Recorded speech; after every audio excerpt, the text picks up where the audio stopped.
Gracias, hermano Antonio. Buenas tardes, amigos, hermanos.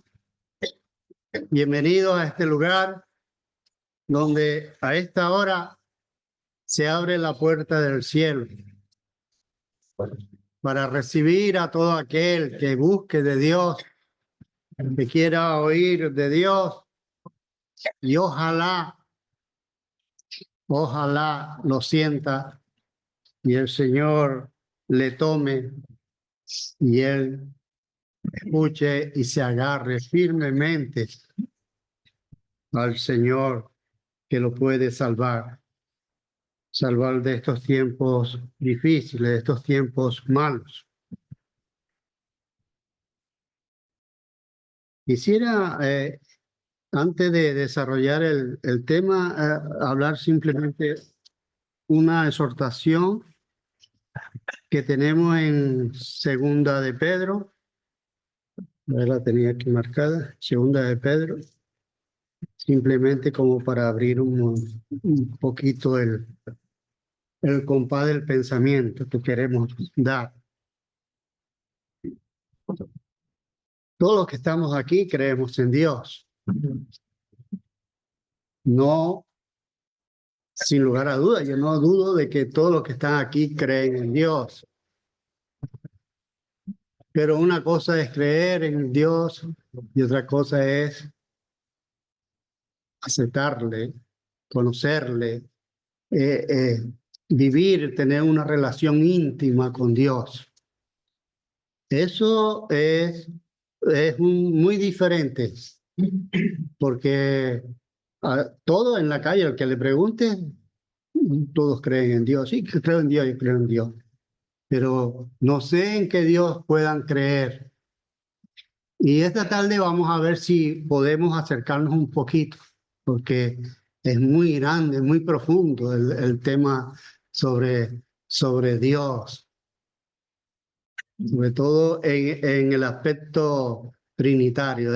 Es un tema muy difícil, pero además es sencillo. ¿Por qué es sencillo? Porque lo difícil no lo vamos a entender nunca, porque siempre habrá más y más y más, y no se termina, hermano, no se llega al conocimiento total que podríamos desear todos nosotros. Por eso es que Pedro en su segunda carta, si quieren no lo busquen, yo más o menos se lo leo para que sepan lo que quiero decir. En su segunda carta, en el capítulo 3, en el último versículo, en el 18, dice Pedro: antes, creced en la gracia y el conocimiento de nuestro Señor y Salvador Jesucristo.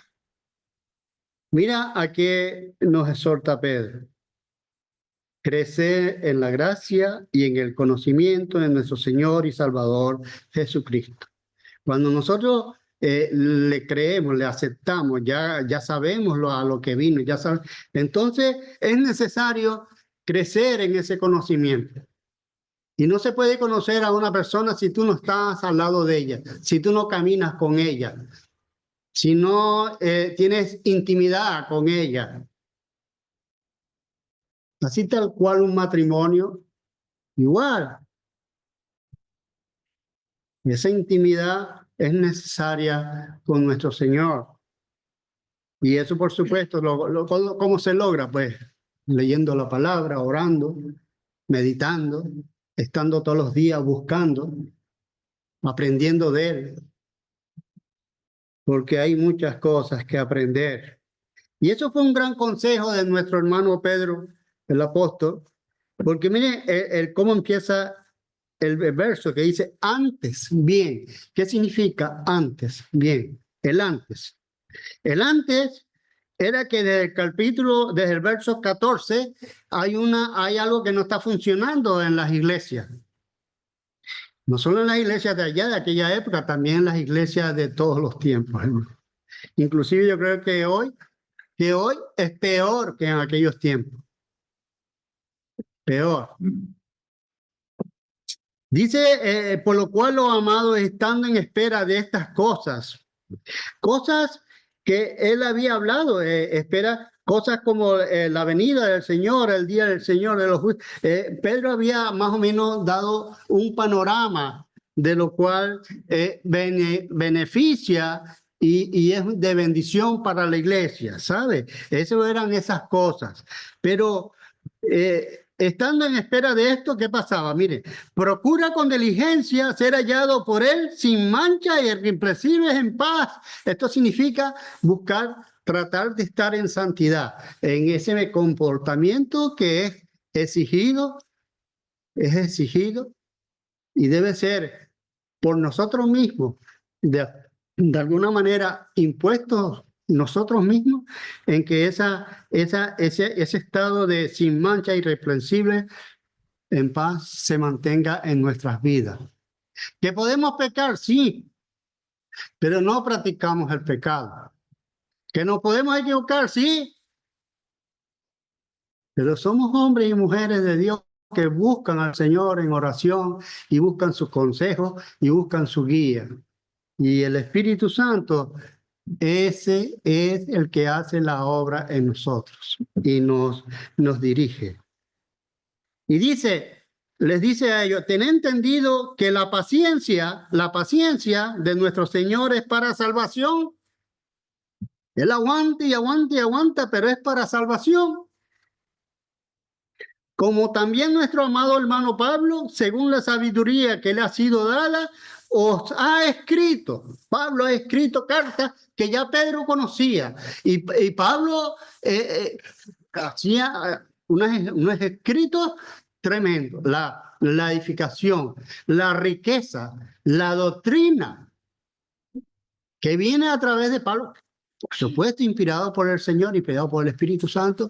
Todo eso que él ha escrito ha sido de mucha edificación en las iglesias.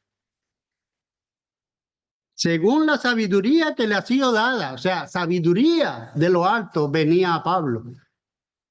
Dios le enviaba esa sabiduría.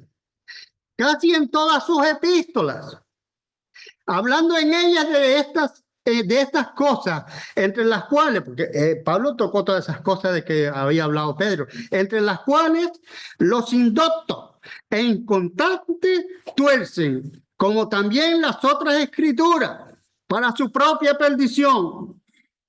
Habían personas, falsos maestros, falsos apóstoles, falsos guías, habían gente que no predicaba la palabra, que hablaba muchas cosas, menos la palabra. No enseñaban la doctrina pura, perfecta, que venía del cielo, de la sabiduría de Dios. No lo hacían. Eran indoctos, no conocían, eran inconstantes. Las tuercen, las acomodaban, les cambiaban el sentido, le daban otra explicación para beneficio propio, pero era perdición para ellos. Pero por eso, lamentablemente, arrastran a todos aquellos que se congregan con ellos y les oyen decir barbaridades, pero no lo saben. Pero no lo saben porque no estudian la palabra, no leen la palabra, no oran al Señor. Las cartas de Pablo no eran difíciles para Pedro. Pedro las entendía. Pero esas palabras difíciles te protegían a ti, si la entendías y si tú la estudiabas y meditabas en ella y las conocías, te protegían a ti y te hacían un gigante del Señor, te hacían un hombre perseverante y sabio, hermanos, y sabio, porque la palabra de Dios es la sabiduría. De nuestra boca, cuando hablamos palabra de Dios, es de Dios. Quítese el hombre y póngase la palabra de Dios en las iglesias, que tantas faltas nos hace.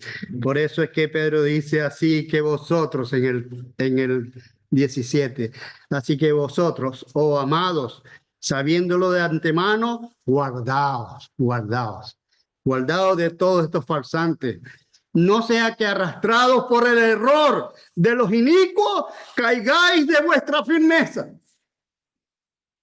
Mucho cuidado, mucho cuidado. Hay quienes se atreven hasta trastocar la traducción, quitar palabra, poner palabra, quitar verso, poner verso. A veces hay cosas que uno ve que llegan de evangelistas, yo no sé qué evangelistas son, y uno oye y ve cosas que uno dice, esto no es, esto por supuesto de Dios no es, pero ¿hasta cuándo el Señor va a permitir todas esas cosas que están sucediendo? ¿Hasta cuándo? Por eso Pedro dice, la paciencia del Señor. El Señor es paciente. Porque el Señor de lo único que se preocupa es de tu salvación. Y que todos aquellos que se equivoquen lo entiendan. Todo aquel que peque sepa que es pecador. Y que usted nunca será salvo. Usted nunca verá a Dios si no cree en el Señor Jesús, si no cree en el Señor Jesús. Esto era para introducirles ahora en el mensaje que quiero dar, si me da tiempo. Pero es como siempre, si me da tiempo. Mire, hermanos, Juan es algo, el Evangelio de Juan es algo tan extraordinario, hermanos. Y que yo pensando en qué comparación podría hacer yo para que los hermanos me agarren la idea de lo que hizo Juan, porque es lo que yo más o menos quise ver.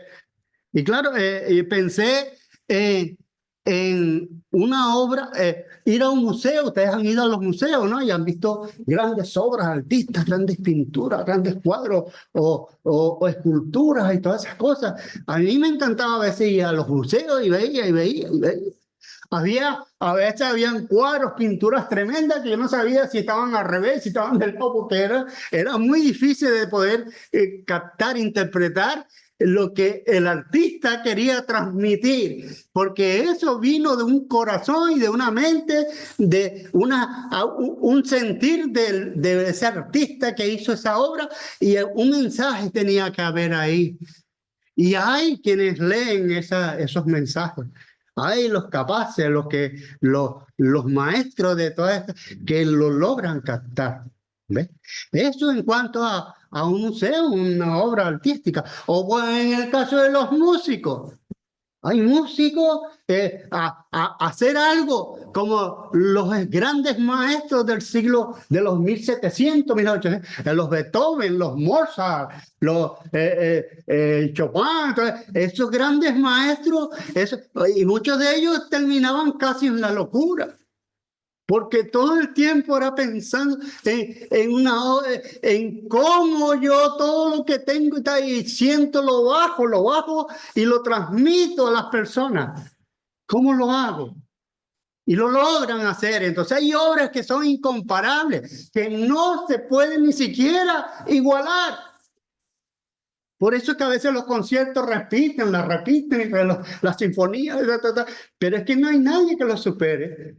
¿Ve? Pero ¿quiénes los pueden interpretar? Aquellos que se adentran en el conocimiento de las artes, aquellos que se adentran y aprenden y crecen en el conocimiento de las notas, de todo lo que se necesita para satisfacción de ellos. Y siempre quedan insatisfechos, hermano, porque saben que hay algo más. Y ese es el caso de Juan, el evangelista, hermano. Ese es el caso de Juan. Juan tenía un propósito y era tratar de hacer ver a la gente, a las personas, hacerle ver Todo eso que en él había entrado a través de su sentido, a través de su corazón, en su mente, todo ese conocimiento que había aprendido del Señor Jesús, que había aprendido de todo lo que él sentía y meditaba y oraba y siempre estaba metido en el Señor. Esa relación tan íntima, esa comunión tan grande de Juan con el Señor, lo podemos palpar, lo podemos sentir cuando leemos el Apocalipsis.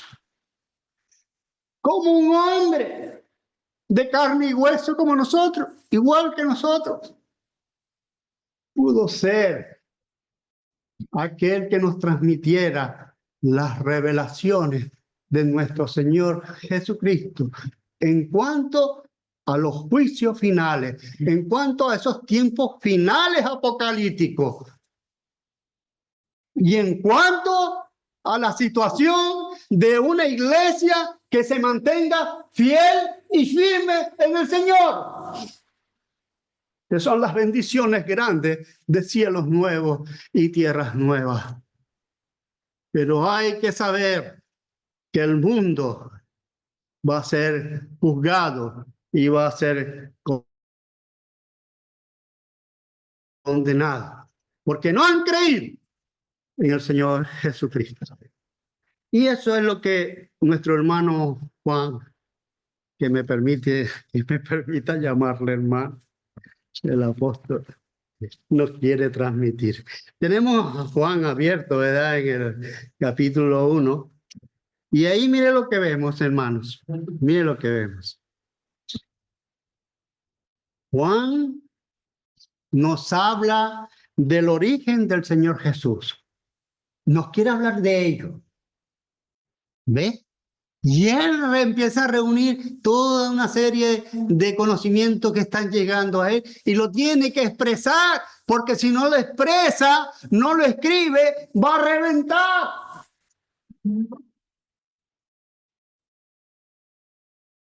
Sí, hermano. Y eso es una enseñanza muy grande. Todo cristiano que ha oído de nuestro Señor Jesús y de la obra que Él hizo por todos nosotros, no puede quedarse con nada de esto callado. No puede. Si no habla, se revienta, hermano. Se revienta. Juan nos habla de ese origen. No tanto así de los hechos sinópticos, la sinopsis de los otros escritores de Mateo, de Marco, de Lucas. No, Juan quiere plasmar, enseñar la vida celestial, espiritual, aquello que está inalcanzable para el ojo humano, inalcanzable para el hombre que está perdido en este mundo. Y él quiere introducirnos en esa obra maravillosa de nuestro Señor, de Dios, para con los hombres, para con los hombres. Y por eso es que Él nos habla desde un punto de vista espiritual, porque nos quiere hablar de la relación única y eterna existente en Dios. Una relación perfecta, pura, santa. ¿Y qué es? Un solo y único origen, porque son una sola y única naturaleza, una sola y única esencia. Desde el principio es uno y se manifiesta en tres personas. Dios es trino. Trino. Por eso se habla de la Trinidad, hermanos. Por eso. Leamos nuevamente Juan 1. Juan 1, 1 y 2. En el principio era el verbo. Era. Existía. Ya era. el verbo. Y el verbo estaba con Dios. Y el verbo era Dios. Era Dios. Conociendo del Señor Jesús, pensó y lo llevó a este lugar celestial santo, donde se origina toda fuente de amor y toda fuente de salvación. Y lo lleva al principio. El principio no fue cuando nació Jesús. El principio fue allá en el cielo, donde habitaba el Padre, el Hijo y el Espíritu Santo, en Dios.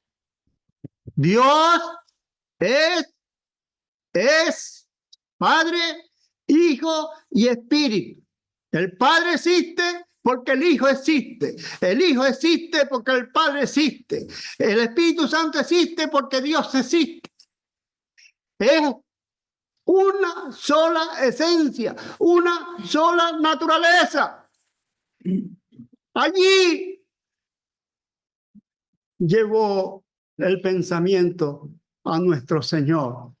Por lo cual identificamos entonces que el verbo habla del Señor Jesús. La palabra de Dios es el Señor Jesús. Su palabra, su palabra, su palabra. Siempre desde el principio han estado y estarán juntos en una unidad santa, pura, perfecta, sin mancha, sin arruga, eterna, inmutable, inmutable para siempre. Estarán juntos en una sola voluntad, en una sola vida eterna, en una sola mente, en un solo espíritu, un solo cuerpo de gloria, un solo y único Dios. Esto quería transmitir Juan. Mira el cuadro que está pintando Juan. La obra que está haciendo Juan. Juan tiene el propósito de la presentación teológica para demostrar que Jesús es el Cristo, el Hijo de Dios. Y así persuadir, convencer a los oyentes, a todos, a los lectores, a todos, para que crean en Él y que pasen de muerte a vida, de las tinieblas a la luz. Y una manera de conseguir eso era exaltando a nuestro Señor Jesús hasta lugares celestiales. Por eso mire lo que nos dice en el 14. Y aquel verbo fue hecho carne y habitó entre nosotros y vimos su gloria. Gloria como del unigénito del Padre, lleno de gracia y de verdad. Verbo. Dios se humanó. Dios hizo morada en el hombre. Dios hizo tabernáculo. Y Él nos habla que Jesús es el verbo. El verbo se refiere al Señor Jesús. Y el 18 dice, lo confirma, a Dios nadie le vio jamás, el unigénito Hijo que está en el seno del Padre. Él le ha dado a conocer, Él le ha dado a conocer el Señor Jesús. Hermoso Señor. Por eso Juan enfatiza en su famoso verso en el capítulo 20, 30, 31, que hemos oído muchas veces, ¿verdad, hermano? 20, 30, 31, que dice, hizo además Jesús muchas otras cosas, otras señales en presencia de sus discípulos, las cuales no están escritas en este libro. Pero esta que está escrita en este libro, esta que hay que leerla y buscar y aprendérsela y meditar en ella y vivir ahí metido buscando todas estas cosas que el Señor hizo. Se han escrito para que creáis que Jesús es el Cristo, el Hijo de Dios, que Jesús es el Cristo, el Hijo de Dios, y para que creyendo tengáis vida en su nombre. Creyendo tengáis vida en su nombre, creyendo en Él serás salvo, creyendo en Él tendrás la vida eterna, creyendo en Él lo tendrás todo, hermano, no te hará falta nada. Nada. En este mundo no tienes nada que envidiar a nadie, no tienes nada que codiciar a nadie, no tienes nada que no te haga falta si tienes a Cristo morando en tu corazón y dirigiendo tu vida. Esa es una palabra preciosa, hermano. El tema principal de Juan es precisamente la encarnación, Dios tomando cuerpo humano. Sabemos que fue el Hijo quien encarnó, el Hijo de Dios tomó cuerpo. Vino en lugar de Dios. Vino en lugar de Dios significa que hablaba las palabras de Dios, que pensaba los pensamientos de Dios, que hacía las obras de Dios. Todo lo que el Señor Jesús hacía era Dios haciéndolo. En eso se agrada a mi Padre, en que yo haga su voluntad. Y aquí lo sorprendente en este texto es que en Juan 1 es que vemos que en el capítulo, en el verso 11 dice que a los suyos vino y los suyos no le recibieron. Gente que vieron cosas maravillosas, pero no creyeron en el Señor Jesús y rechazaron al Señor Jesús. ¿Y de qué manera le rechazaron, hermano? Todos aquí saben cómo el Señor Jesús murió en una cruz. ¿Y por qué murió en la cruz? Lo saben. ¿Y para qué murió en una cruz? Lo saben. Sin embargo, le mataron. Le mataron, hermanos. Por eso es que el término que usa Juan como este verbo, este término verbo, él lo aplica a Cristo. Y después allá en el Apocalipsis 19, tal, él dice, él se refiere al verbo, cuando dice el verbo en el Apocalipsis, al verbo, y añade de Dios, la palabra de Dios, el logo de Dios. Este es Juan. Vamos a ver aquí. El origen de todo lo creado, causa del universo, es plasmado en una obra maravillosa que ha llegado a nuestras manos en la Biblia. La Biblia está llena de obras de arte hechas por el Señor, por el Espíritu. El verbo siempre ha sido, siempre existía.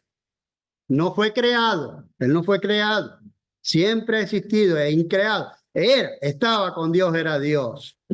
Nunca ha habido un tiempo en que el verbo no existiese, nunca. Es más, no hay nada que no dependa de él para existir. El verbo existía eternamente, el verbo existía continuamente. No habla de un comienzo de existencia ni de un estado acabado. O sea, ni principio ni fin. Se puede decir que es un ser eterno e inmutable. Ese es en quien creemos, hermanos. Juan quería dejar claro que el verbo no era en ninguna manera un ser creado y subordinado a un Dios único, que era el que creían los judíos. Y con estos pensamientos que hemos hablado, lo situaba ante todo lo creado y en Dios como su origen. Y en Dios como su origen. El conocimiento de Dios que el Verbo nos trae no es solo información, simple información, es vida. La palabra de Dios es vida. El Verbo es creador, creador. La palabra en nosotros crea, nos transforma, nos hace nueva criatura, nos hace nacidos de arriba, nos limpia, nos santifica. La palabra actúa en nosotros poderosamente. No hay situación, por muy fea o por muy grave que se pueda ver, que el Señor no ayude a llevarla, a que nosotros en nuestra vida de alguna manera seamos purificados, enseñados, a veces edificados en situaciones difíciles. Y cuando reconocemos, porque lo esperamos, la mano de Dios en todas estas cosas, somos muy bendecidos y muy bendecidos por el Señor de una manera personal y eterna, porque todas las bendiciones del Señor son para siempre. La palabra de Dios es para siempre, eso no cambia, no cambia. Lo que Él ha dicho ayer es para hoy, para mañana y para hasta el fin. Así Juan establece la existencia del Verbo como persona. Lo ha separado y pasa a escribir sobre el carácter personal del Verbo en relación con el Padre. El Verbo, Hijo, Padre, ¿ya? Hijo, Padre. El Verbo es el Hijo de Dios. No solo existía en el principio, sino que además existía en la más íntima relación con el Padre, como nadie nunca lo podrá hacer. El Verbo y Dios y el Padre son uno. Por eso dice Juan, el Verbo era Dios. Todo lo que se puede decir de Dios lo podemos decir del Verbo. Juan quiere afirmar la deidad de su Señor y quiere dejar claro que Dios es mucho más que el Verbo. Y en otros versículos vemos que también creía que tanto el Padre como el Espíritu son Dios. Vuelve a referirse al Señor Jesús como a Dios en el verso 18 que lo hemos leído. Y en el verso 2 él repite la exposición, insiste, recalca, para que se recuerde que el Verbo estaba con Dios desde el principio. El hecho de que se diga que uno está con el otro les diferencia. Cuando hablamos de uno y de otro, les diferencia. Pero aunque son distintos, hay armonía entre ellos, porque es una sola y únicamente, una sola y única palabra, una sola y un espíritu. Juan, lo leemos en Juan 14. Vamos a Juan 14. Vamos a ver si nos da tiempo de gozarnos un poquito en Juan 14.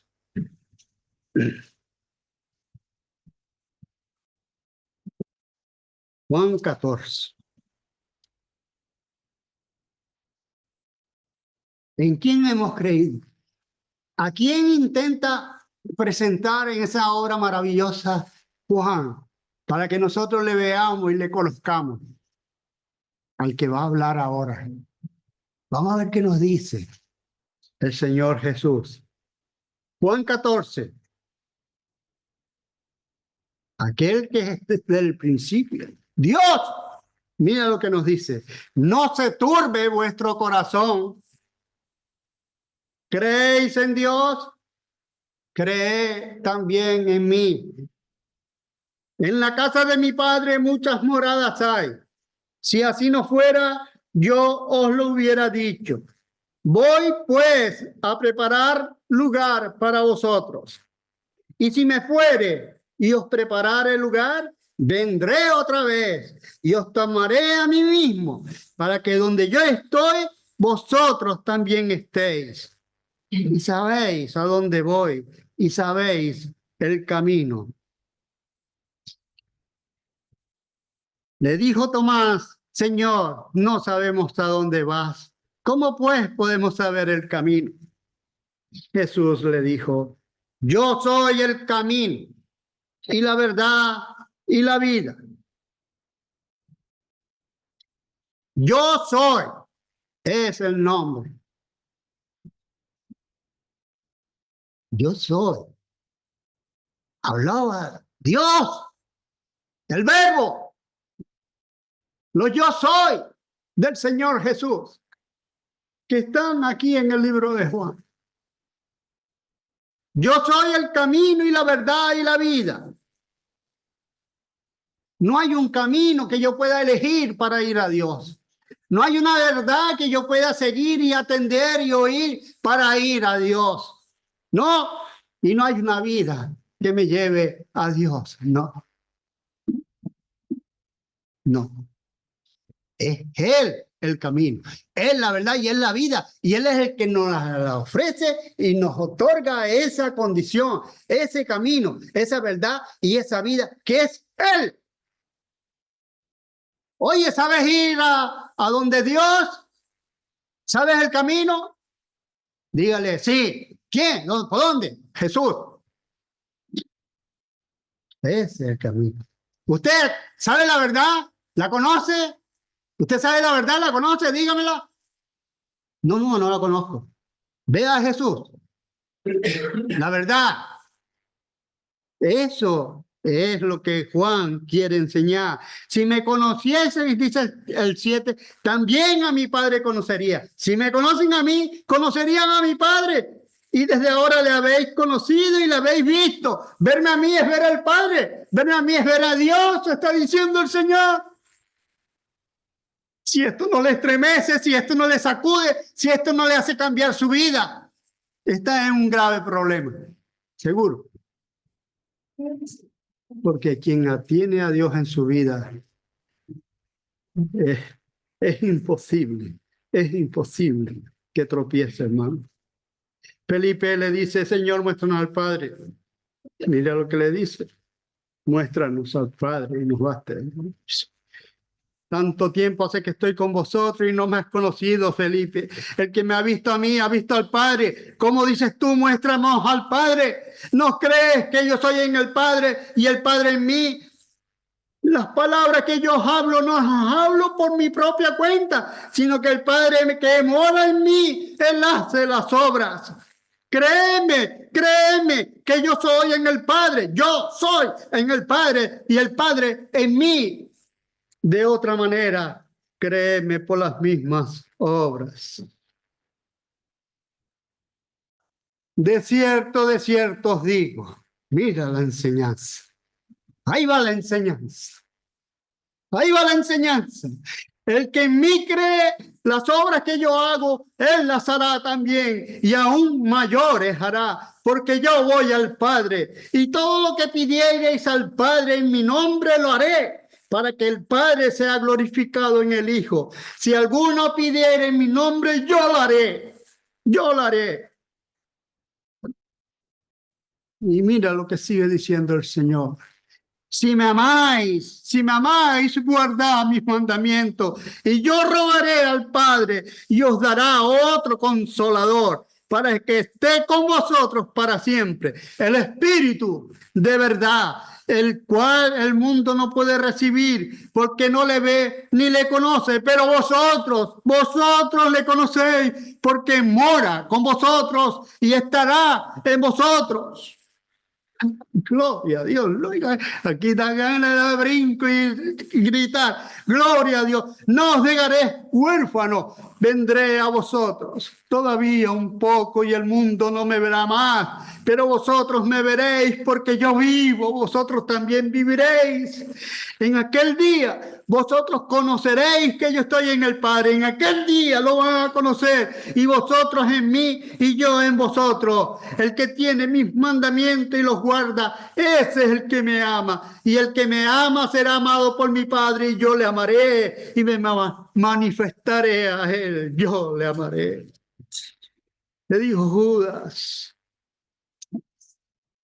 ¿cómo es que te manifestarás a nosotros y no al mundo? A nosotros y no al mundo. Respondió Jesús y le dijo: el que me ama, mi palabra guardará, y mi Padre le amará, y vendremos a él y haremos morada con él. El que no me ama y no guarda mis palabras, y la palabra que habéis oído no es mía, sino del Padre que me envió. Os he dicho estas cosas estando con vosotros, mas el Consolador, el Espíritu Santo, a quien el Padre enviará en mi nombre, Él os enseñará todas las cosas y os recordará todo lo que yo os he dicho. Bendito tu nombre, Señor. Gloria a tu nombre. Gracias, Señor, por tu palabra. Gracias. Gracias. Jesús, el Señor, es el Hijo de Dios. Él vino a dar su vida en rescate por muchos. Él murió por todos y por todos murió. Pero solo se salvarán, solo los que creen en Él, los que le aceptan como el Señor y Salvador de su vida. El que en mí cree tiene vida eterna, dice el Señor. No morirá jamás. No morirá jamás. Nadie le podrá arrebatar de su mano a los que son suyos. Le resucitaré en el día postrero, dice el Señor. Será resucitado de la muerte para ir a morar con Él en su morada, que Él ha ido a prepararnos en el cielo. Él está sentado a la diestra del Padre y reina sobre todo. Es soberano. Y si hay otros mundos donde esté, Él es rey sobre todos otros, donde Él es rey soberano de todo el universo. Nada ni nada le es oculto, nada ni nada le es inalcanzable. Todo aquel que viene a este poderoso Dios, todopoderoso, todo aquel que viene a Él le recibe, le abraza, le perdona y le salva de las redes de Satanás. ¿Qué hará usted ahora con todo esto que hemos hablado tanto? ¿Qué hará usted con esto? Un día estará ante el Señor, un día estará ante Dios. Y la única manera de estar es aceptando la verdad, aceptando que Jesús es el Hijo de Dios, que Él es el Salvador del mundo. Creer en Él, esa es la única forma de poder estar ante Él en su tribunal. Los impíos todos serán condenados. Los malos, los pecadores, los que no se han convertido al Señor, los que no han querido creer en el Señor, los que todavía han duda, aquellos que les entra por aquí, les sale por aquí, les da igual, ellos serán condenados. Irán al lugar donde está el diablo, donde está Satanás, donde está el falso profeta, donde está toda aquella cosa mala que vamos a llamarle infierno. No me gusta mucho decirlo, pero el infierno es la muerte eterna. Y allí será el lloro y el crujir de dientes. Y eso lo enseñó nuestro Señor Jesucristo. Dios el Padre envió a su Hijo unigénito a la cruz. Lo envió. Él pagó el precio por nuestros pecados. Él dio su vida por nosotros para que nosotros no muramos. No seamos condenados en este mundo. Él dio su vida por él. Su sangre fue derramada para limpiarnos de todo pecado. Todo aquel que cree en Él y se acerca a Él, viendo todo lo que Él ha hecho por él, será salvo, será salvo. Así que tienes que arrepentir de tus pecados y aceptar al Señor Jesús como tu Salvador personal. Y en ese preciso momento, Él te perdona. Ahí no vale ninguno de los que estamos aquí presentes. Es ante Él, es creer en Él, el único camino para ser salvo. No hay hombre en este mundo que te pueda salvar. Olvídate del Papa o de los grandes religiosos o de Donald Trump. Mira, si no estás en los caminos del Señor, irás al infierno. Irás al infierno. Así que el llamado es, ven a Jesús. Él te ama. Él dio su vida por ti. Y mire lo que sucede. Te inscribe en el libro de la vida. Que habla ya el Apocalipsis de un libro de la vida. Ahí escriben tu nombre para cuando tú estés allí y veas, ah, no, aquí está, sí, pasa. Ah, no, tú, fuera. Qué vergonzoso sería eso. Habiendo conocido, habiendo oído la verdad, fuera. Pero yo, no. Tú no hiciste lo que se te estaba diciendo. Si no quieres perder la promesa de estar en su presencia, la promesa de su poder en tu vida, si vas a vivir alejado de Él, un día puede pasar esto, que tú cuando estés allá arriba te lo diga el Señor. Señor, no te conozco. Apartados de mí, hacedores de maldad. Señor, ¿qué tal? No te conozco. No me quisiste conocer a mí. No quisiste buscarme a mí. No me rechazaste, me despreciaste. Vine, mandé a mí todo lo que se hizo para que tú me buscaras y no lo hiciste. No te conozco, nunca os conocí. Hasta aquí la palabra del Señor. Yo rogaría si hay algún hermano